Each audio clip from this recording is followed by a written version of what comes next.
కవిత ఇంత దురుసుగా ముందుకు పోవడానికి అసలు కారణం ఏంటి? ఎవరు నడిపిస్తున్నారు కవితని? కవిత ఒక్కటే కనిపిస్తుంది. కవిత వెనకుంది ఎవరు? అదొక చర్చ అయితే నడుస్తుంది బలంగా. ఎవరున్నట్టు కవిత వెనకాల? నాకైతే రేవంత్ రెడ్డి మీదనే అనుమానం అనిపిస్తుంది. రేవంత్ రెడ్డి మీదనే అనుమానం అనిపిస్తుంది.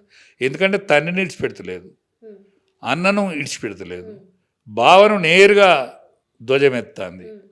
సరే, తమ్ముడంటే ఇక అది లెక్క ఖచ్చితుడు కాదు, కానీ అందరి మీద కూడా మాట్లాడుతుందంటే ఇది రేవంత్ రెడ్డే ఖచ్చితంగా నడిపిస్తాడు. అనుమానం ఎవరికైనా వస్తుంది కదా. రేవంత్ రెడ్డి కూడా తప్పేం చేస్తలేడు అనిపిస్తుంది నాకు. రేవంత్ రెడ్డి రాజకీయ కోణాన్ని ఎంకులు ఆడుకుంటాడు ఎప్పుడైనా. రేవంత్ రెడ్డి రాజకీయ కోణం ప్రధాన శత్రువు ఎవరు ఉన్నారు వాళ్ళు మొత్తం ఉతికి పారేసినట్టు అవుతుంది కదా. ఇప్పుడు బీజేపీ ఏమో స్వయంకృతాపరాధం అంతర్గత కళాలతో బీజేపీ నాశనం అవుతుంది. రేవంత్ రెడ్డి ఇంకేం నాశనం చేయాలి? కేసీఆర్ కుటుంబాన్ని నాశనం చేయాలి. ఈ రెండు నాశనం అయిపోతే ఇప్పుడు బీజేపీగా స్వయంకృతం ఎవరు చేయాల్సిన అక్కర్లేదు, వాళ్ళ దానిలో వాళ్ళే బొండిగా పుసుకుంటారు. దీన్ని కవిత అనేటువంటి లంకా రాక్షస్ ఎవరైతే ఆనాడు శూర్పణఖలాగా వాడుకుంటారు.